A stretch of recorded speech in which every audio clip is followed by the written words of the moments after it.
Če uporabljate Microsoft Office, potem Copilot že imate. Problem je, da to umetno inteligenco večina ekip uporablja zelo površno. Ali pa sploh ne, ker ne vejo, kaj od njega lahko sploh zahtevajo.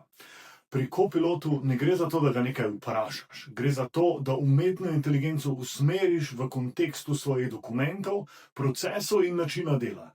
In tukaj se v praksi pokaže ogromna razlika med tistimi, ki prihranijo čas, in med tistimi, ki obupajo.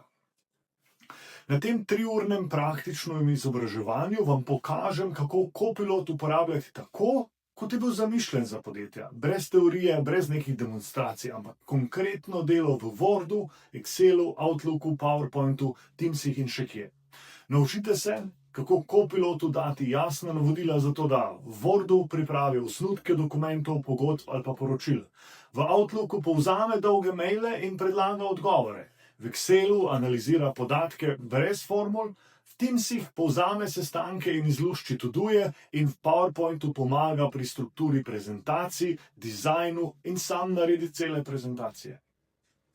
Poseben poudarek dam tudi na varnost podatkov in upravljanje podatkov. Pokažem, kaj Copilot vidi, česa ne vidi in zakaj vaši interni dokumenti ne uhajajo iz podjetja. Razjasnimo tudi vprašanja avtorskih pravic, ker sta to 2 stvari, ki vodstva upravičeno skrbijo. In zato na koncu pokažem še to, kako lahko s pomočjo Copilota in Power Automata avtomatizirate ponavljajoča se opravila brez posebnega programiranja in brez IT projekta.